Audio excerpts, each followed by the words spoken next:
नमस्कार दोस्तों, story world channel में आप सबका स्वागत है।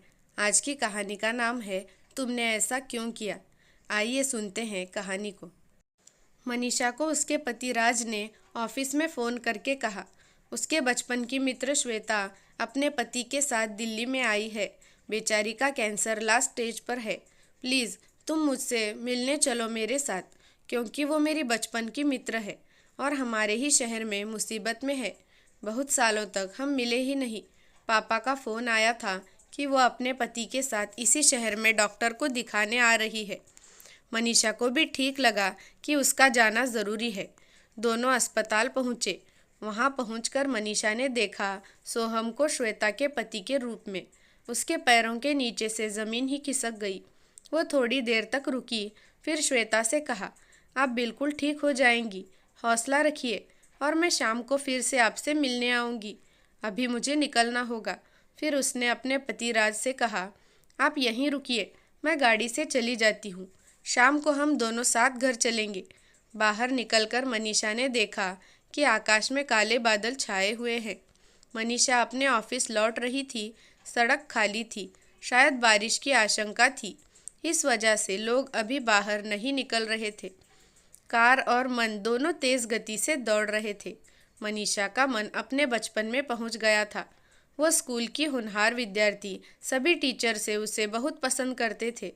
सहपाठी भी उसे तवज्जो देते थे और मनीषा का जीवन अच्छा चल रहा था। वो अपने भविष्य की बहुत ही शानदार बुनियाद रख रही थी।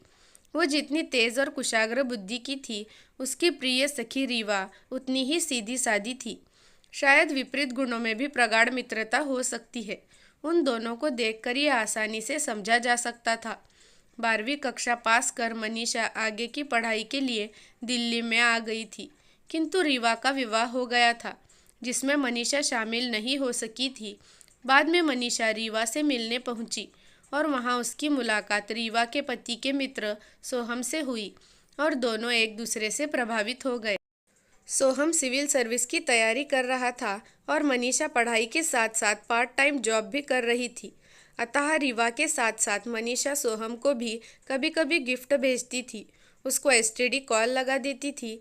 मनीषा सोहम की हर छोटी बड़ी खुशी और दुख की सहभागी बनती थी। मनीषा सोहम के जीवन में महत्वपूर्ण दिनों को अपनी खुशी समझकर उसे विश करती थी। उसने ऐसा कभी नहीं सोचा कि सोहम उसके लिए कभी कुछ नहीं करता, क्योंकि शायद मनीषा प्रेम कर रही थी और प्रेम कभी प्रतिदान नहीं मांगता। समय बीत रहा था। मनीषा के पिता मनीषा का विवाह करना चाहते थे। एक अच्छा लड़का मिलते ही पिता ने मनीषा का रिश्ता तय कर दिया और ठीक इसी समय सोहम का भी चयन प्रशासनिक सेवा में हो गया। जब मनीषा ने सोहम को बताया कि उसकी सगाई हो गई है, तो सोहम ने भरी आंखों से उसे बधाई दी और उससे मिलने दिल्ली आया। सोहम ने मनीषा से कहा कि वो उसके पिता से मिलना चाहता है। बहुत बातचीत कर मनीषा के पिता को राज़ी किया। मनीषा के पिता ने दोनों के प्रेम को देखते हुए ही शादी के लिए हाँ कर दी और मनीषा की सगाई तोड़ दी। कोई दिक्कत भी नहीं थी, दोनों की जाति भी एक ही थी। किंतु कुछ महीने के बाद सोहम जब ट्रेनिंग पर गया तो वहाँ उसकी मुलाकात श्वेता से हुई। उसका भी चयन सोहम के साथ हुआ था। दोनों ने जीवन साथी बनकर साथ रहने का फैसला किया। मनीषा सोहम के इस आकस्मिक बदलाव से बहुत आहत हुई, लेकिन उसकी सोहम से अपने प्यार के लिए भीख मांगने की मंशा नहीं थी। किंतु वो सोचती थी, आखिर सोहम ने ऐसा क्यों किया।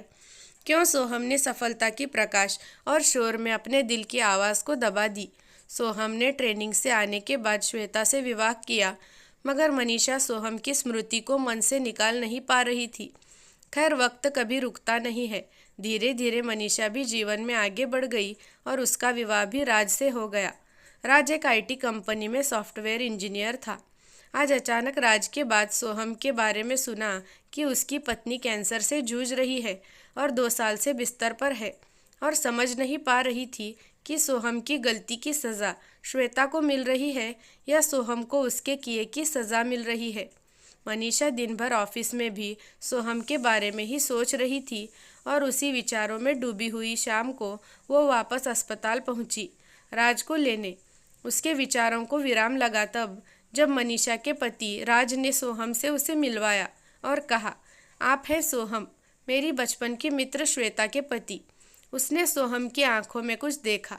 वो क्या था पता नहीं, शायद पछतावा या शर्मिंदगी या कायर था। किंतु मनीषा की आंखों में सोहम के लिए एक ही सवाल बरसों से था कि आखिर क्यों। श्वेता की तबीयत में कोई सुधार नहीं आ रहा था। वो शायद जीवन की आशा छोड़ चुकी थी। किंतु जब तक सांस है तब तक सो जीवन जीना ही होता है। और सोच रही थी कि उसके पीछे सोहम कहीं अकेला ना रह जाए। बस यही बात उसे दिन रात खा रही थी। और राज भी श्वेता की देखभाल में लगा हुआ था, इसलिए मनीषा का भी आना जाना होता रहता था। एक दिन मनीषा श्वेता के पास बैठी थी और थकावट के कारण उसे झपकी आ गई। तभी सोहम वहाँ आ गया। उसने मनीषा से कहा, आप बहुत थकी हुई लग रही है, ऐसे में ड्राइव करके मत जाइए, इंतज़ार करो, मैं राज को ऑफिस से यहीं बुला लेता हूँ, आप दोनों साथ ही घर चले जाना।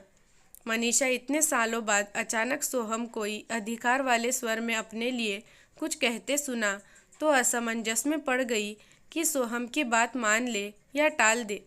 और जीत सोहम की हुई थी। अब दोनों चुप बैठे थे, हालांकि अंदर भावनाओं का तूफान उठा था। दोनों के ही सोहम ने ही चुप्पी तोड़ी।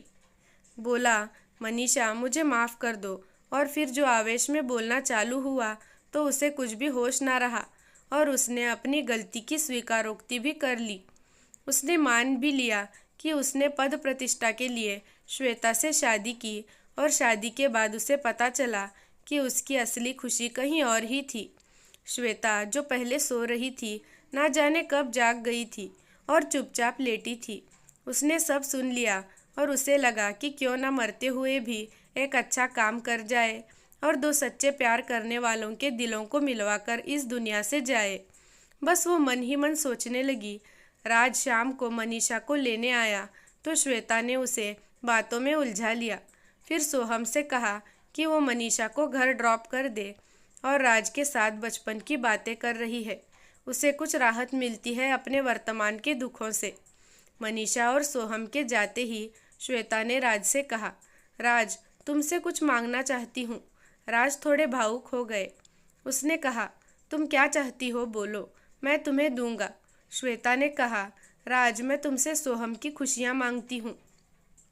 और फिर उसे बताया, सोहम और मनीषा बहुत पुराने प्रेमी है। सोहम ने पद प्रतिष्ठा के लिए मुझसे शादी की थी, किंतु प्रेम वह मनीषा से ही करता था। ये बात मुझे आज ही पता चली है। देखो मैं तो इस दुनिया से जा रही हूँ, किंतु तुम मनीषा को वापस सोहम को दे देना, बस तुमसे यही चाहिए। राज के तो पैरों तले की ज़मीन ही खिसक गई। राज ने मनीषा की सहेली रीवा से बात की तो उसे सारी सच्चाई पता चली। अब राज ने सोचा कि दो सच्चे प्रेमियों को मिलाना ही होगा। उसने जाते ही अपने रिज्यूमे एक अमेरिकन आईटी कंपनी में भेजा, जहां पर श्वेता का एक दोस्त पहले से ही काम कर रहा था। श्वेता के कहने पर राज का चयन उस कंपनी में हो गया। उसे 3 साल का कॉन्ट्रैक्ट साइन करना था। राज ने मनीषा से कहा, मुझे अमेरिका में जॉब ऑफर हुई है। मनीषा बहुत खुश हुई, किंतु राज ने कहा, देखो मनीषा, मुझे वहाँ अकेले ही बुलाया गया है, अब तुम जैसा कहो। मनीषा ने कहा, राज मैं तुम्हारी खुशी में कभी रास्ते का रोड़ा नहीं बनूंगी। अगर तुम मुझसे दूर जाकर ज़िंदगी में कामयाबी हासिल करना चाहते हो तो मैं तुम्हें रोकूंगी नहीं। इस पर राज ने कहा, मनीषा मैं भी तुम्हें किसी बंधन में बांधकर नहीं जाना चाहता हूँ। 3 साल का समय बहुत लंबा होता है, तुम भी मेरी तरफ से आज़ाद हो। राज थोड़ा भावुक हो गया था। मनीषा भी कुछ समझ नहीं पा रही थी कि ये सब अचानक से क्या हो रहा है। खैर वो चुप रही। और 10 दिन बाद जब राज का वीज़ा और टिकट आ गया और वो चला गया, राज के जाते ही मनीषा काफ़ी अकेली हो गई। ऐसे में मनीषा को सोहम ने संभाला। अपनेपन की उष्णता पाते ही पुरानी भावनाएं पिघलने लगी। उधर श्वेता की हालत बहुत तकलीफ देह हो गई थी।